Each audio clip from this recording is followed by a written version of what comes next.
So the second test between England and the West Indies have concluded, and you can say a terrific fight from West Indies. This young team is showing a lot of promise. I'm really impressed with this team, especially from winning that special win in Brisbane against Australia to almost a terrific fight here.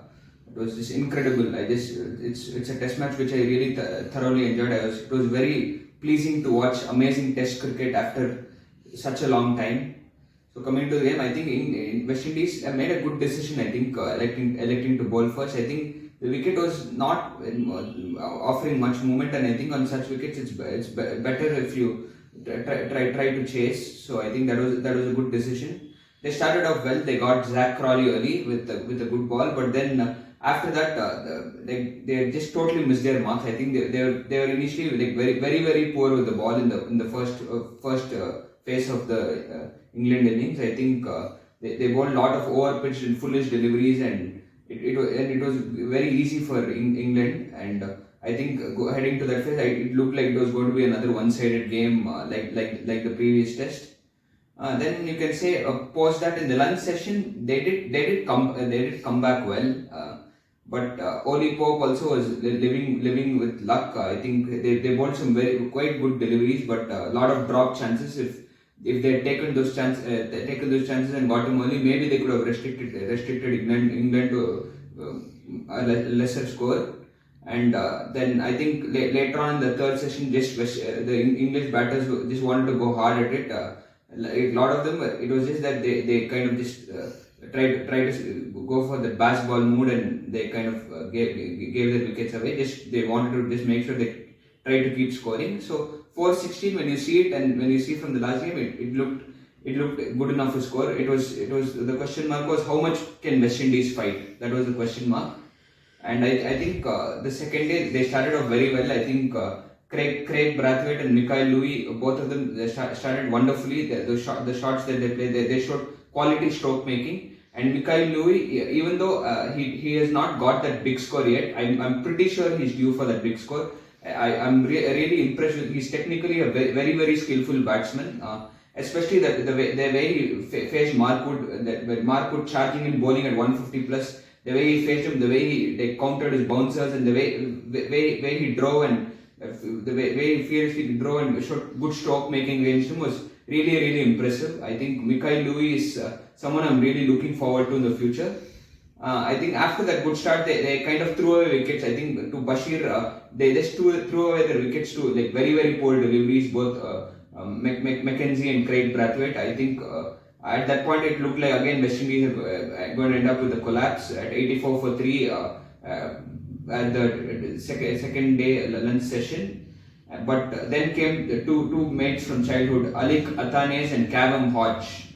They just magnificent batsmanship. Man, this partnership was just terrific, man. Just the Cavum Hodge, one of them showing how to drive, and the elegance he showed playing off the front foot, and one more is showing his specialism in taking on those short deliveries and playing good full shots, and acing that game of playing late and top notch back foot game. These two are like special players. I think West Indies have finally found good prospects for the red ball format. And of course, we know Cavum Hodge, he got a special 71 against Australia and Brisbane. He played a very crucial role there as well. And today again, this test match he batted wonderfully. I'm just impressed. He's really somebody. These West Indian players really look promising.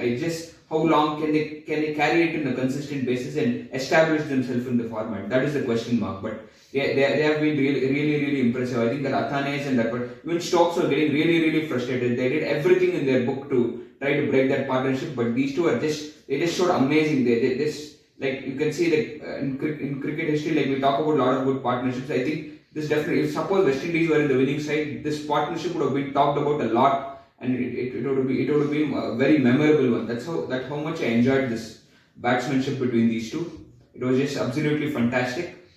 And finally, I think Athanes missed out on his century. He kind of tried to slash one of Stokes, and he got out on 82.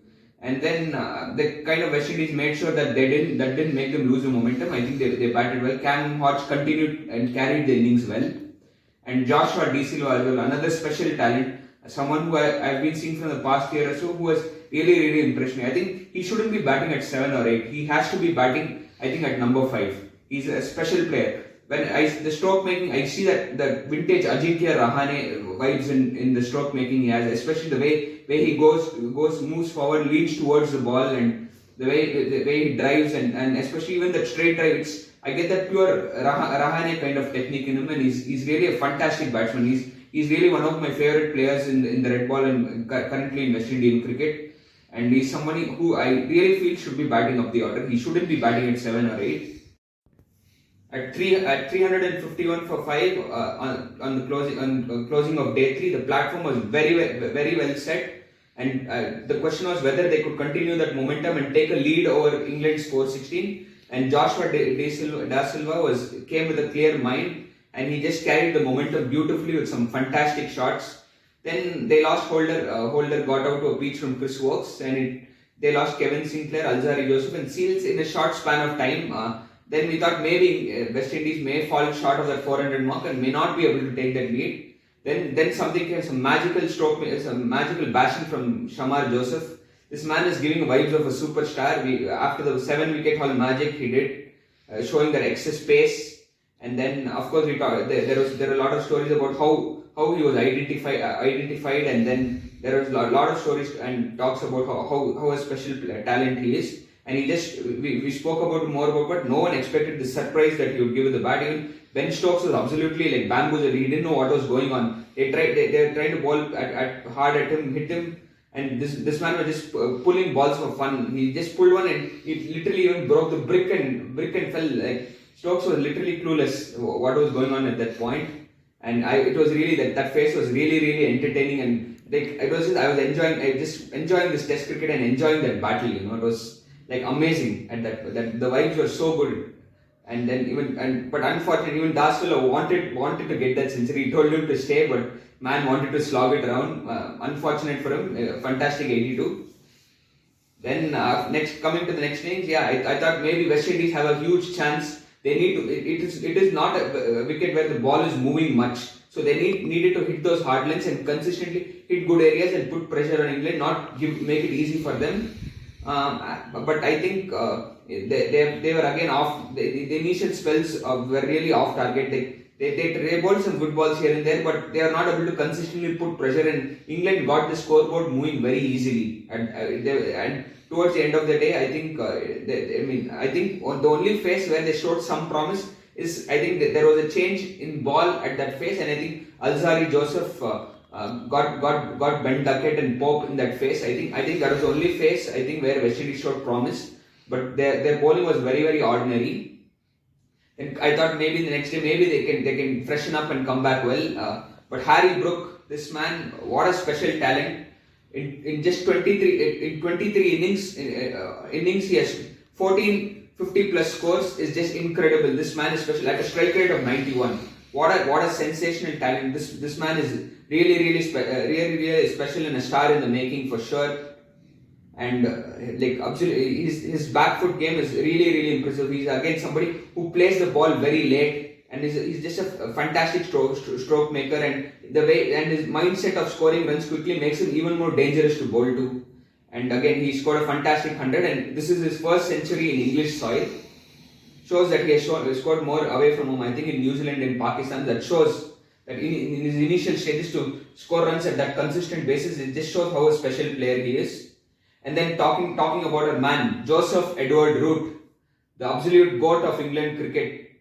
11,940 runs, 32 hundreds. Man is now the 8th highest run getter in Test cricket. Can he surpass that big mark of Sachin Tendulkar's 15,000 runs? He's like, when you can see Sachin, I think, has played like around 260 innings. He has played, I think, around, I'm not pretty sure, some 130. So he has a long way to go. I think the consistency he is showing, I think sometimes he has failed to convert those starts into big scores. Sometimes he has thrown his wickets in those 50 plus scores. I think if he pays attention to that, he can definitely get there. He's definitely capable of making it. I still remember, like, the first time I noticed Root, I noticed him as an off spinner, like that CLT20 2012, the game against CSK, he was opening the bowling with off spin. I thought the way he was going, I thought this man is going to be a special off spinner for England. And with time, how the night changes, now he's one of the greatest test batters. Like him and Steve Smith, both of them, I recognize them as top spinners for their countries, and they've turned out to be fab for test batters. Like wow, this is just like an amazing story. Like from what I saw to what they are, like this is sensational. And of course, after Root, I think Root was showing some good resistance to make sure that England up their lead. But West Indies came back well in that phase to make sure that England's lead doesn't go too overboard. And when we see 385, after the way West Indies played in their first innings, everyone were like on their seat. They were like, this is going to be a crazy test match. It's going to go to the next day. It's going to go down the wire till the last session. We had fastened our seatbelts and waiting for something, a legendary game of test cricket. But England had other ideas. They said beating us in our home soil is not a joke. And I think, but initially West Indies started well as well. Craig Brathwaite, again, someone who I've been seeing from 13 years, who I really, like someone who really lacks improvement for the amount of time he has been in this format. And the aesthetics he showed, I think that's that 47 or 48, if you can show it as a blueprint to how to how to show that masterclass of stroke play in test cricket. I think that's how well he was batting. I thought he was going to play his best innings, a captain's innings. I was like in that excitement when he was batting was there, but then unfortunately, like he got out nicking to a big one, and then after that, Mr. Bashir had other ideas. This man, I think honestly, West Indies, I won't blame West Indies here. I think this England bowled out of this game, especially Bashir. The way he hit that mark and got the ball to loop, any team, you can take India, Australia, any team would have found it hard to bat against Bashir the way he was bowling. I don't blame West Indies here. Like they tried their best, but unfortunately, just England showed that they are too good for them. They showed promise. They showed character. They can really be proud of the way they played, and they should use this to boost their confidence. Instead of thinking, oh man, we fought so hard, still we are not able to win. They should use this to say, see, we are able to fight. We can fight against these big countries. We can develop ourselves in this red ball format. They should take this as a positive and keep playing this positive brand of cricket and keep believing. I'm happy for West Indies promise in this red ball format, but England again showing that beating them in their home soil requires that extra, and they showed why they are so good at home. So overall, a really good game of Test cricket. Maybe I expected it to go more tighter, but finally it was nice to see such quality Test cricket after such a long time.